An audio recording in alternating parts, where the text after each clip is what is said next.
At McKinley Amusement Park in Pennsylvania, what looked like a freak roller coaster accident wasn't just bad luck, it was death's blueprint in motion. Every scream on that ride wasn't just panic.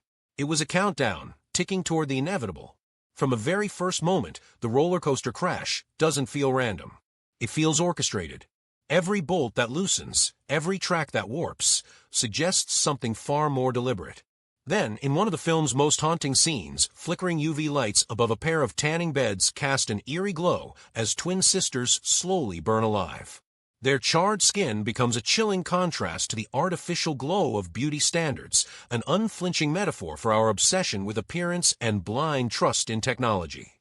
Later, as a subway car jumps the track and a metal sign slices through a rider's neck, we're reminded again, the clues to every death were hiding in plain sight.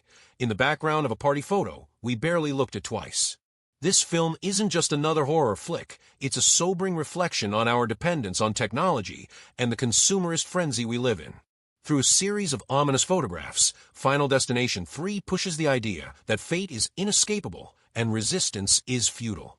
It feels eerily prophetic in an era where algorithms govern everything.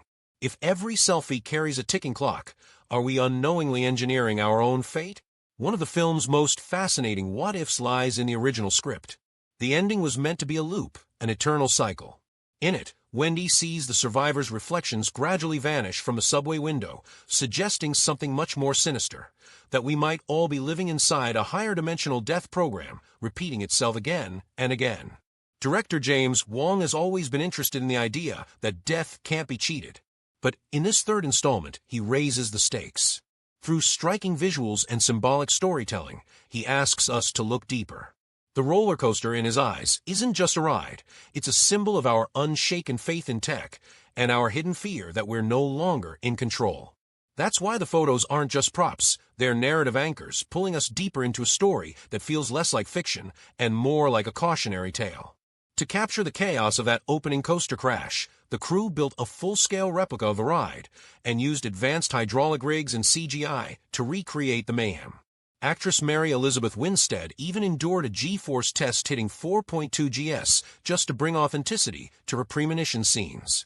And while some chilling elements like the blinking clown doll or the subway's looping finale were ultimately cut for being too depressing, they've lived on in fan theories and hidden detail breakdowns ever since. There's also a layer of cultural symbolism woven throughout. Wong's Chinese heritage subtly flavors the atmosphere. Fluttering curtains and flickering lights act as quiet omens of death, echoing the Eastern folklore of spirits and shadows. Repeating numbers 3, 6, and 9 aren't just coincidences. They mirror the Chinese concept of creation through triads, adding another dimension to the film's thematic structure. With his trademark style, Wong crafts a world where death hides in every frame. The DNA-shaped cracks in the coaster rails suggest fate is coded into us. The red lighting signals blood and danger, while blue hints at cold, mechanical detachment. These aren't just colors, they're storytelling tools. In the tanning bed scene, the symmetrical framing of the sisters makes their doom feel preordained. The strobing lights sync with the beat of Love Roller Coaster, raising the tension with every flash. Look closely, and you'll see the same cracks in the tanning bed as in the coaster's tracks, subtle echoes that reinforce the message. You can't escape what's coming. Then comes the nail gun death. What seems like a random accident unfolds as a perfectly timed chain reaction. Tools fall. Shelves collapse. A single misstep leads to a fatal shot to the skull, all captured in slow motion to underline the crushing weight of inevitability. Even the setting, a hardware store, isn't random. It's a quiet nod to the hidden dangers lurking in our hyper-industrialized world. The film's emotional weight is driven not just by its elaborate death scenes, but by the way its characters evolve and clash. Wendy Christensen starts off paralyzed by fear, but grows into someone who takes charge, determined to save whoever she can. The Polaroid camera she carries isn't just a plot device. It's a metaphor for our desperate, and maybe hopeless, attempts to take control of fate. Kevin Fisher, skeptical at first, slowly comes to believe Wendy's visions. His practical mindset contrasts sharply with Wendy's emotional drive, creating a compelling tension between logic and instinct. Then there's Ian McKinley, whose cynical defiance spirals into self-destruction, a reminder of how resistance against forces we can't control may be noble, but often ends in ruin. And then there are the photos, Wendy's eerie snapshots that seem to predict how each person will die. Hidden in the shadows and reflections are clues waiting to be decoded. The number 180 shows up again and again, a subtle nod to the original Flight 180 from the first film, hinting that the cycle of death never really ended. The red blotches that slowly appear as the photos develop? They're not just visual flair.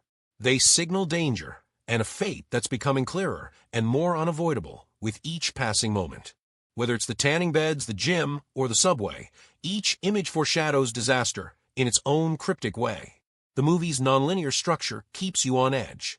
It leans into a repeating rhythm of premonition, intervention, death, pulling you into an anxiety loop that never quite lets go. Wendy's premonitions feel raw and immediate, like you're trapped inside her fear, living through every terrible second with her. Every time a photo develops, it's another ominous glimpse into what's coming. And that subway crash? The ending leaves things hazy, blurring the line between what's real and what's still part of the vision, leaving a lasting chill even after the credits roll. Final Destination 3 doesn't just continue the visual cues and symbolic props of the first film, it levels up.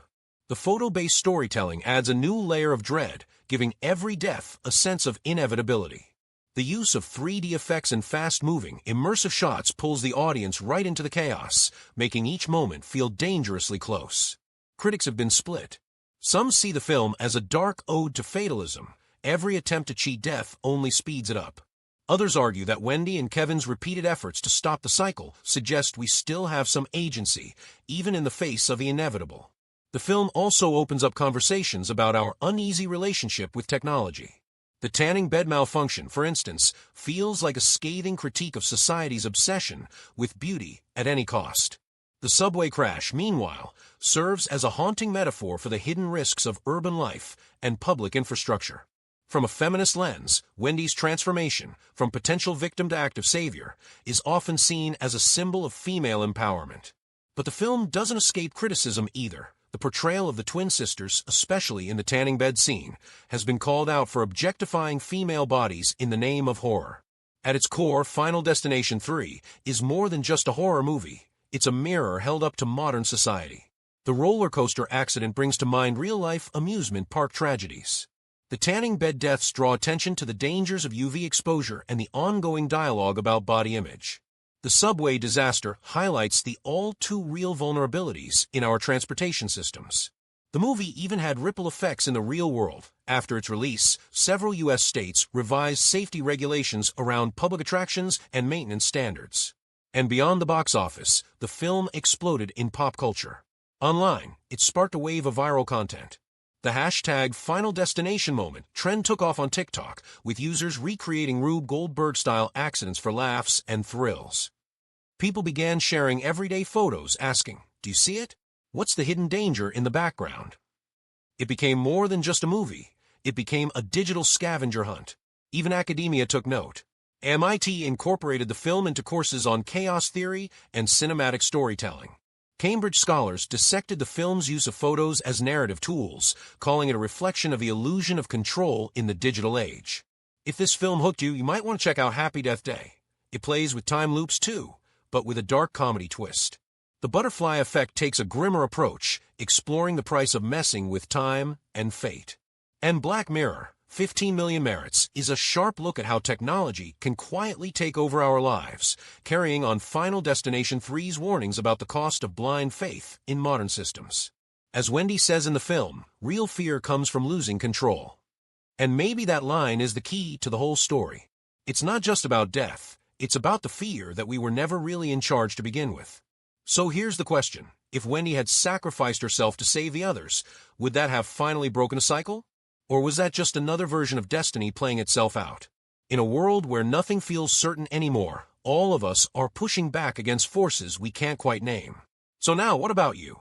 If you had to sum up Final Destination 3 with just one emoji, which would it be?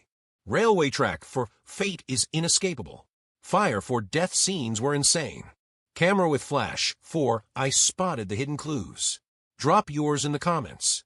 Let fate decide.